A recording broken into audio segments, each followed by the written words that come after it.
शहर में एक डरावनी खामोशी छाई थी, जैसे हर दीवार, हर गली, हर मोड़ पर कोई अनदेखा साया मंडरा रहा हो। यह खामोशी हर गली में एक अनकहे खौफ की कहानी सुना रही थी, मानो शहर खुद अपने रहस्य छुपा रहा हो। पिछले कुछ महीनों में शहर के अलग अलग कोनों से 3 लाशें मिली थी। तीनों की मौतें रहस्यमयी और बिना किसी संघर्ष के। न कोई चीख, न कोई शोर, बस एक सन्नाटा। पुलिस के लिए यह एक अबूझ पहेली थी, जिसमें हर सुराग अधूरा और हर जवाब सवालों से भरा था। हर क्राइम सीन पर बस एक शांत कमरा, बिखरी हुई चीजें और एक लाश मिलती थी, जैसे मौत ने चुपके से दस्तक दी हो। फॉरेंसिक रिपोर्ट भी किसी जहरीले पदार्थ या जबरदस्ती के संकेत नहीं देती थी। सब कुछ सामान्य, फिर भी सब कुछ असामान्य। मीडिया ने इस रहस्यमयी कातिल को नाम दिया चुपचाप किलर। हर चैनल, हर अखबार इसी नाम से गूंज रहा था। एक ऐसा कातिल जो किसी सुराग के बिना गायब हो जाता था, जैसे हवा में घुल जाता हो। इन हत्याओं ने शहर के लोगों के दिलों में गहरा डर बिठा दिया था। हर कोई अपने घरों में दुबक गया था। रातें और भी लंबी लगने लगी थी। लोग एक दूसरे पर शक करने लगे थे। अफवाहें फैलने लगी थी। हर कोई अपने पड़ोसी को संदेह की नजर से देखने लगा था। मेरा नाम डिटेक्टिव अमन वर्मा है। मैं पिछले 10 सालों से अपराध की दुनिया में सच्चाई की तलाश कर रहा हूं। जब यह केस मेरे पास आया तो मुझे समझ आ गया कि यह कोई आम अपराधी नहीं है। यह केस मेरे करियर की सबसे बड़ी चुनौती बनने वाला था। मुझे लाशों से ज्यादा जिंदा लोगों की आंखों में झांकना होगा, क्योंकि जवाब शायद उन्हीं की नजरों में छुपा है। मुझे उस खामोशी के पीछे छिपी चीखों को सुनना होगा, उन आवाजों को जो डर के मारे दब गई थीं। यह सिर्फ एक मर्डर मिस्ट्री नहीं थी, यह एक मनोवैज्ञानिक युद्ध था। एक ऐसी लड़ाई जिसमें दुश्मन दिखाई नहीं देता, और मैं इस अदृश्य दुश्मन से लड़ने के लिए पूरी तरह तैयार था, चाहे इसके लिए मुझे अपनी हदें क्यों न पार करनी पड़े। मेरे ऑफिस में तीनों मृतकों की फाइलें फैली थी। एक बिजनेसमैन, एक प्रोफेसर और एक गृहिणी।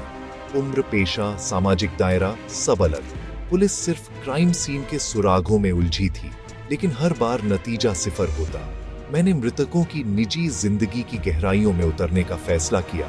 Bank statements, call records, social media और परिवार से बातचीत। जैसे जैसे मैं जांच में आगे बढ़ा, मुझे एक पैटर्न नजर आने लगा। तीनों मृतक अपनी मौत से पहले गहरे तनाव और चिंता में थे। उनके परिवार वालों ने बताया कि वे चुपचाप और गुमसुम रहने लगे थे, जैसे किसी बोझ के तले दबे हों। यह कोई आम डिप्रेशन नहीं था, यह एक ऐसा डर था जो उन्हें अंदर ही अंदर खा रहा था। मुझे यकीन हो गया कि कातिल अपने शिकार को धीरे धीरे मानसिक रूप से तोड़ डालता है। उसका हथियार डर, राज और ब्लैकमेल है। अब मेरा लक्ष्य साफ था, इस रहस्य की तह तक जाना, जहां शब्दों की जगह खामोशी बोलती है। मुझे उस मनोवैज्ञानिक हथियार को समझना था, जिससे कातिल अपने शिकार को चुप करा देता है। यह कोई आम डर नहीं था, यह डर भीतर तक उतर जाता था, इंसान की आत्मा को जकड़ लेता था। हर इंसान के पास कोई न कोई राज होता है, और कातिल इसी कमजोरी का फायदा उठा रहा था। शहर की भीड़ में भी लोग अकेले थे, अपने डर और राज के बोझ तले दबे हुए। वह अपने शिकार के सबसे गहरे राज को ढूंढता, उनकी कमजोरियों को पहचानता और फिर उन्हें अपने जाल में फंसा लेता। फिर गुमनाम संदेश या संकेत भेजता, ऐसा संदेश जो सीधा दिल में उतर जाए और शिकार को बेचैन कर दे। बस इतना कि शिकार को एहसास हो जाए कि उसका राज अब महफूज नहीं है। अब वह हर वक्त चौकन्ना रहने लगता है, हर परछाई में खतरा देखने लगता है। इसके बाद शुरू होता था मानसिक दबाव, एक ऐसा दबाव जो धीरे धीरे इंसान को तोड़ देता है। शिकार को लगता कि उसकी जिंदगी अब कातिल के काबू में है। हर दिन, हर रात वह इसी डर में जीता है कि कब उसका राज उजागर हो जाएगा। यह डर उन्हें दुनिया से अलग थलग कर देता था।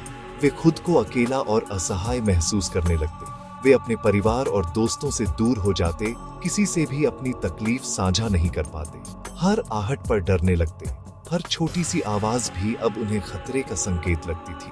कातिल कोई मांग नहीं करता था, कोई फिरौती नहीं, कोई सौदा नहीं, सिर्फ डर। बस इंतजार करता था कि डर और तनाव का जहर अपना काम करे। वक्त के साथ यह जहर और गहरा होता जाता। अंत में शिकार खुद ही मौत को गले लगा लेता था, कभी हार्ट अटैक, कभी ओवरडोज। यह एक अदृश्य हत्या थी जिसमें खून नहीं बहता था। कातिल बस एक उत्प्रेरक था जो बिना खून बहाए हत्या करता था। उसकी सबसे बड़ी ताकत थी खामोशी का डर। अब मुझे कातिल का प्रोफाइल बनाना था, एक ऐसा इंसान जो भीड़भाड़ में छुपा हो, बिल्कुल साधारण दिखता हो। वह बहुत बुद्धिमान और धैर्यवान होगा। लोगों की जासूसी करना और उनके राज जानना उसकी आदत होगी। वह भरोसेमंद और सहानुभूतिपूर्ण दिखने का नाटक करता होगा ताकि लोग आसानी से उस पर विश्वास कर लें। उसका मकसद पैसा या शोहरत नहीं, बल्कि दूसरों की जिंदगी पर कंट्रोल पाना है। शायद उसकी अपनी जिंदगी में वह शक्तिहीन महसूस करता हो और इसी हीन भावना की भरपाई के लिए दूसरों को नियंत्रित करता हो। दिन में वह एक आदर्श नागरिक, रात में खतरनाक शिकारी बन जाता है। अब मुझे बस उस साधारण से दिखने वाले असाधारण शैतान को इस भीड़ में से ढूंढना था। कातिल का सबसे बड़ा हथियार डर था। वह अपने शिकार को यह एहसास दिलाता था कि वे हर तरफ से घिर चुके हैं। वह शिकार के परिवार और करीबी लोगों को भी अपनी निगरानी में रखने का संकेत देता। कभी बच्चों के स्कूल की तस्वीर, कभी जीवन साथी के ऑफिस की जानकारी। यह डर उन्हें पुलिस के पास जाने से रोकता था। अगर पुलिस को बताया तो कातिल राज उजागर कर देगा या परिवार को नुकसान पहुंचा सकता है। ब्लैकमेल के संदेश हमेशा सांकेतिक होते थे, कभी टैक्स के नियमों का आर्टिकल, कभी किसी जगह की तस्वीर। यह अनिश्चितता शिकार को पागल कर देती थी। उन्हें समझ नहीं आता था कि कातिल कितना जानता है। शिकार पूरी तरह से अकेला DDH जाता था, अपने सबसे करीबी से भी कुछ नहीं कह पाता था। कातिल ने एक ऐसा मनोवैज्ञानिक चक्रव्यूह रच दिया था जिससे निकलना नामुमकिन था, और इसका अंत सिर्फ मौत से ही होता था। हर कातिल गलती करता है। चुपचाप किलर की गलती था। चौथा शिकार, पत्रकार रोहन डरने वालों में से नहीं था। जब कातिल ने उसे ब्लैकमेल किया तो उसने लड़ने का फैसला किया। उसने अपनी डायरी में हर धमकी, हर संदेश और अपने शक दर्ज किए। उसे लगता था कि कातिल कोई करीबी है। रोहन पुलिस के पास जाना चाहता था, लेकिन पहले सबूत इकट्ठा करना चाहता था। कातिल को एहसास हो गया कि रोहन उसके लिए खतरा बन सकता है, इसलिए उसने रोहन को चुप कराने का फैसला किया। रोहन की मौत भी आत्महत्या की तरह दिखाई गई, लेकिन मुझे कुछ गड़बड़ लगी। उसकी किताबों की अलमारी के पीछे हमें वह डायरी मिली जिसमें लिखा था कि कातिल है प्रकाश चौधरी, शहर का जाना माना सोशल वर्कर। रोहन की डायरी के बाद मेरे पास संदिग्ध था, प्रकाश चौधरी, लेकिन शक को सबूत में बदलना आसान नहीं था। मैंने टीम को प्रकाश की निगरानी का आदेश दिया। उसकी दिनचर्या, मुलाकातें, सब पर नजर रखी। तीनों मृतक किसी न किसी तरह से प्रकाश से जुड़े थे, डोनेशन, प्रोजेक्ट या महिला सहायता समूह।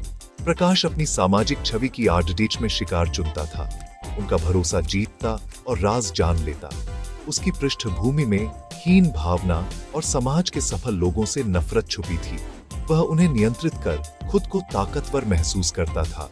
रोहन ने उसकी संस्था में वित्तीय गड़बड़ियां पकड़ दी थीं।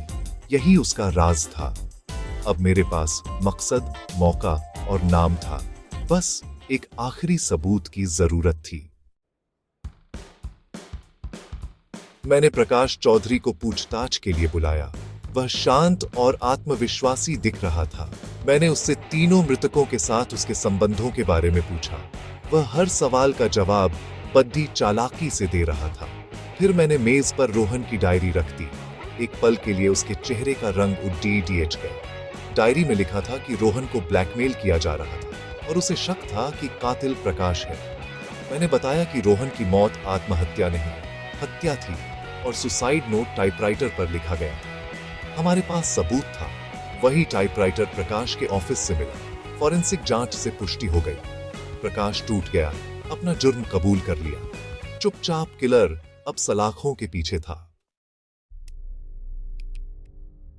प्रकाश चौधरी की गिरफ्तारी शहर के लिए बड़ा झटका थी। एक ऐसा झटका जिसने हर किसी को हिलाकर रख दिया।